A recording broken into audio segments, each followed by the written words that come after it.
The stranger at the table at the restaurant was quiet that night, the kind of quiet that made every sound stand out. Forks against plates, the soft hum of a ceiling fan, the laughter of a little boy in the corner.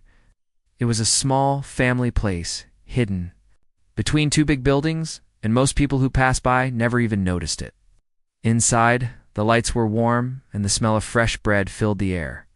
This was not the kind of place where rich or famous people came. This was where taxi drivers, nurses, after long shifts, and families with children came to share a meal. The owner, Maria, had been running the restaurant with her 2 teenage sons since her husband passed away 3 years ago. Life had been hard. On them, the bills were heavy, and the rent kept rising, but she refused to give up. This restaurant was not just a business. It was the memory of her husband, the dream they had built together. Every night, even when she was tired and her hands shook from washing dishes too long, Maria smiled for her customers. On this night, a man walked in quietly. He wore an old jacket, a cap pulled low, and his shoes looked worn. He asked for a table for one. His voice was gentle, almost shy, and Maria led him to a corner table. The man thanked her softly and sat down. No one paid much attention at first. Just another stranger, maybe someone new in town, but there was something unusual about him. He listened when people talked, really listened. When the little boy in the corner dropped his spoon, the man bent down from his table, picked it up, and cleaned it with a napkin before handing it back with a kind smile. The boy's mother looked surprised. When the waiter apologized for being late with his water, the man simply said, "No rush. I'm grateful you're here." The family restaurant had seen many customers, some kind, some rude, some who never looked up from their phones, but this man seemed different. Maria's older son Daniel whispered to his brother, "That guy looks like someone I've seen before, don't you think?" His brother shrugged. "Maybe, but he looks too simple to be anyone special." The man ordered the cheapest meal on the menu, a bowl of soup and bread. When it came, he ate slowly, as if every bite mattered. While he ate, he watched. Not in a strange way, but in a way that made it clear he noticed things. He saw the crack in the wall Maria had covered with paint. He saw how Daniel's shoes had holes in them. He saw Maria's tired eyes when she thought no one was looking. After his meal, the man asked Maria if he could help clear the table. She laughed at first, thinking he was joking, but he stood, picked up his bowl, and carried it to the counter. "Thank you," he said. "This place feels like home." Maria felt something stir in her heart. Few customers ever said such things. Most just paid and left. Later that evening, when the restaurant was closing, the man stayed behind for a moment. He asked Maria how long she had been running the place. She told him the truth about her late husband, about her sons, about how hard it was to keep going. The man listened without interrupting. When she finished, he simply nodded and said, "Your strength is beautiful. Don't lose it." Then he left quietly into the night. What no one knew, not Maria, not her sons, not the customers who had shared their meals that night, was that the stranger in the old jacket and cap was Keanu Reeves. He had come undercover, wanting to feel the world not as a star, not as someone admired, but as a simple man sitting in a family restaurant. And this was only the beginning. Because Keanu had seen something in that little place, something broken, something struggling, and something worth saving. Asterisk whispers in the kitchens next day. Maria woke up early, as she always did. The sun was not yet up, and the city outside was still quiet. She tied her apron, put her hair in a bun, and started the morning routine. Chopping vegetables, brewing coffee, kneading dough for bread. Life in the restaurant had no pause button. She had learned to move even when her body was begging her to rest. Her sons, Daniel and Raphael, joined her before school. Daniel carried crates of tomatoes inside, while Raphael swept the floor. They worked without complaint, because they knew the truth. Without this restaurant, they had nothing. But Maria's mind kept drifting back to the stranger from last night. She didn't know why. It wasn't unusual for kind customers to come in now and then. But this man had looked at her with such honesty, such warmth, as if he saw everything she was trying to hide. She shook her head and pushed the thought away, that Evening, the restaurant was busier than usual. A group of office workers filled one table, two elderly women ordered tea, and a young couple came in arguing softly. Then, just as Maria turned to serve bread, the door opened and the stranger walked in again. He wore the same old jacket and cap, as if he wanted no attention. He gave a gentle nod to Maria and sat at the same corner table. Maria felt a small smile tug at her lips, though she quickly hid it. Daniel leaned over to Raphael and whispered, "See? He's back. I swear I've seen that face before. Maybe he's an actor or something." Raphael rolled his eyes. Actors don't eat soup. In cheap family restaurants, ate. As the night went on, they noticed something unusual. The man didn't just sit there quietly. He observed, he helped. When an old woman struggled to carry her tray, he stood up, took it gently, and walked it to her table.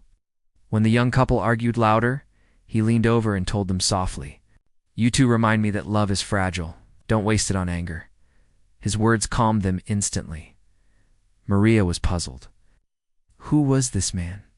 Later, when the kitchen grew busy and one of the waiters spilled a whole tray of glasses, Maria's heart sank. Broken glass scattered everywhere. Customers turned to look. Daniel froze, unsure of what to do. But the stranger got up without hesitation. He knelt, picked up the larger pieces, and even helped sweep the floor. Maria rushed over. "Sir, you don't need to do this. You're a customer," he smiled kindly. "I'm a human being first. Helping each other is what makes life worth living." It was something about the way he spoke, calm yet powerful. It was as if every word carried weight. That night, after everyone left, Maria found him still sitting at the table, sipping water slowly. She walked over. "You're not like other people who come here," she said carefully. The man shrugged. "I just believe respect is the only real currency we have. When we lose that, we lose everything." Maria tilted her head. "Who are you really?" He hesitated. For a moment his eyes softened and a shadow passed across his face like someone carrying a heavy memory. But then he shook his head. "Just a man who wants to eat in peace," he said gently. "But I'll tell you something. Don't stop fighting for this place. It matters more than you know." Maria stared at him, confused. How could he know? The man stood, left money on the table, and walked out again into the night. When Daniel picked up the cash, his eyes widened. "Mom, he gave us $100 bill for a bowl of soup." Maria froze. $100 for soup? Why? And for the first time, she wondered if this stranger was hiding more than just a name. The broken truth third night came, and Maria tried to convince herself that the stranger would not return. Maybe he was just passing through the city. Maybe it was all coincidence, yet a part of her secretly hoped to see him again. There was something about his presence that made the room calmer, safer. Her sons noticed it too. The restaurant was half full when the door opened, and there he was once more. The same jacket, the same cap, the same quiet step. Maria's heart skipped. Raphael whispered under his breath, "He's back again." What does he want this time? Instead of sitting right away, the man paused at the entrance. He looked around the restaurant, almost as if he was studying every detail. Then he walked over to a family sitting at a table near the window. A father, a mother, and a little girl, about 8 years old. Maria noticed the man's expression change when he looked at the girl. It was soft, almost painful, as if seeing her stirred some old memory in his heart. After ordering his usual soup, he sat quietly. Maria served him herself, unable to stop her curiosity. "You really like soup," she said, trying to make conversation. He chuckled lightly. "It reminds me of my childhood. Simple meals always taste the best when you've known hunger." Maria froze. Hunger. This man did not look like someone who had suffered. Yet his eyes told a different story. They carried weight like a person who had walked through storms. Later that night, trouble came. A group of young men walked in, loud and careless. They didn't come to eat. They came to make noise. They pushed chairs roughly, laughed too loud, and demanded free food. Maria tried to stay calm, but she could see Daniel's jaw tighten. Raphael clenched his fists. They had dealt with this before, troublemakers who thought small restaurants were easy to insult. When Maria told them they had to order or leave, one of the men mocked her. "Your food smells like trash anyway. No wonder this place is empty." The words cut deep. Maria felt her cheeks burn. Daniel started to step forward, but the stranger stood up first. He walked calmly toward the group, his hands open, his voice steady. "Respect the people here. This is their home, their work. If you have no kindness, then you should leave." Yeah. Young men laughed at him. "Who are you? Some old guy playing hero?" One shoved him lightly on the shoulder, but the stranger didn't move back. His eyes, calm but sharp, held theirs. "Life is hard enough. Don't add to someone else's pain. Leave with dignity before you regret staying." Something in his tone, calm but unshakable, made them hesitate. One by one, they muttered curses and walked out, slamming the door behind them. The whole restaurant was silent. Maria stared at him, her heart pounding. Daniel whispered, "Mom, did you see that?" He didn't even raise his voice. The stranger simply sat back down, as if nothing had happened. But Maria couldn't let it go. When the night ended, she walked up to him. "You're not just some ordinary man," she said softly. "People don't listen like that. They don't back down like that. Who are you really?"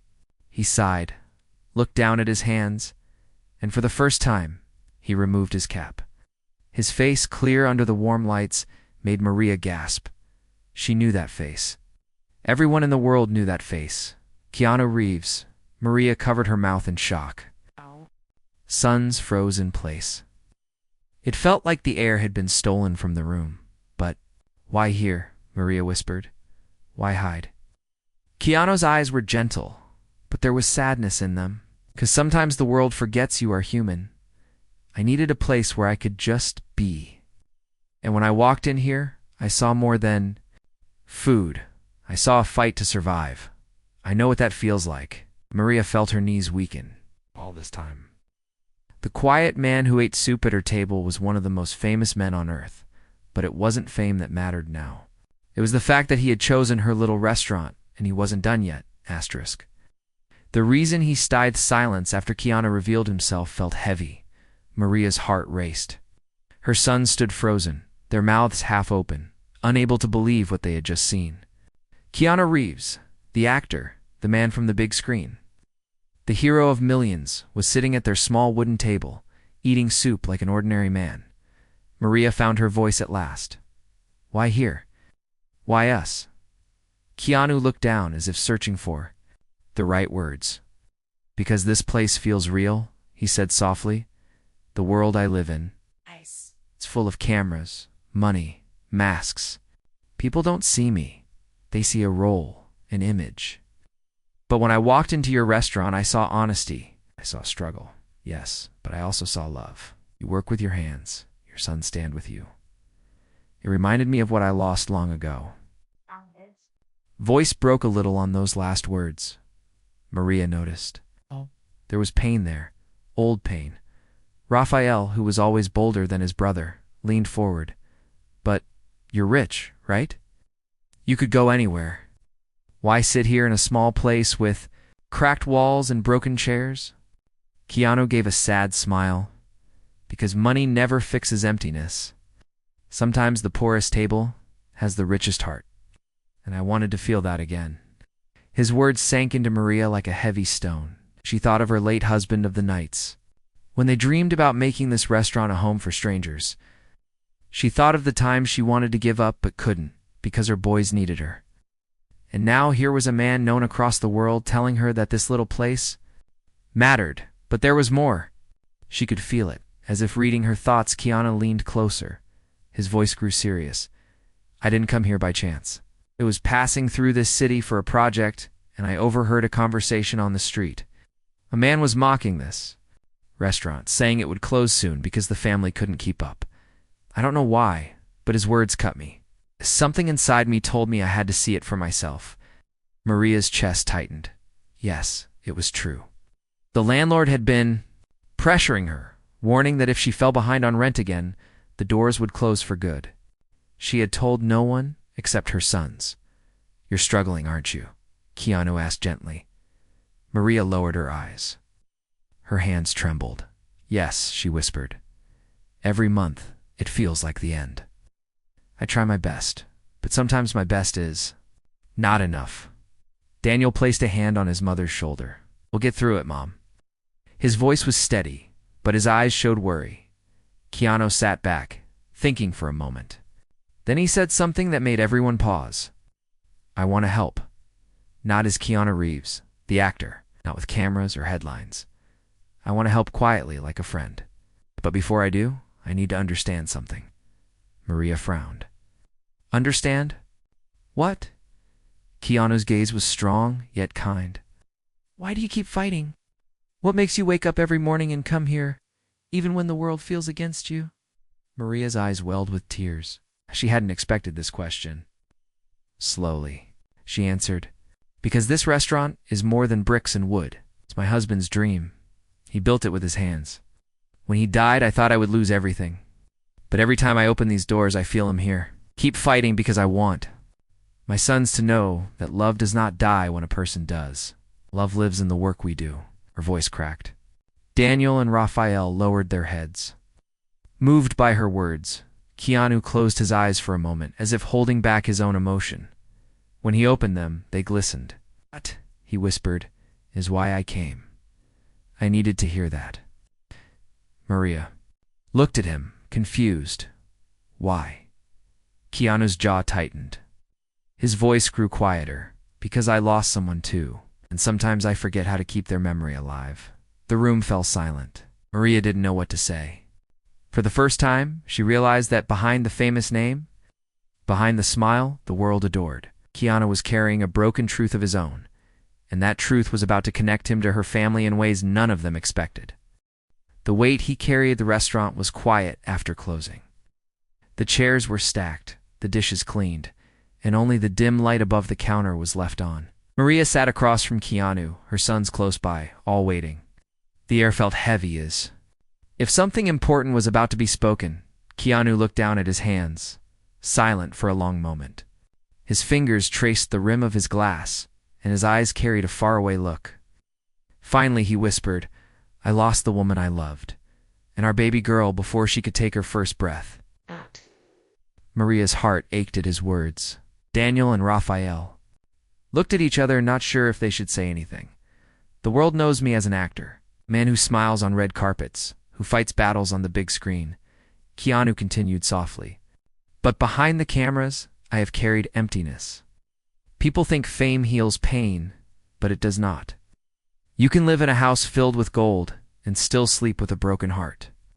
His voice cracked, and for the first time Maria saw him not as a star, but as a man tired, human, and hurting. Maria reached across the table, placing her hand gently over his. "I'm sorry," she said quietly. "No one should carry that alone." Keanu nodded, but his eyes stayed fixed on hers. "When I walked into your restaurant that first night, I didn't just see food or chairs. I saw love stitched into every corner.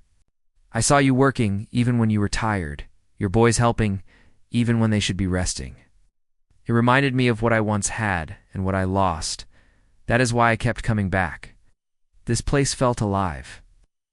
Daniel spoke carefully, his young voice breaking the silence. "Maybe that's why you're here. It's because sometimes people don't find places by accident. Maybe you were meant to find us." Keanu's lips curved into a faint smile. "Maybe you're right."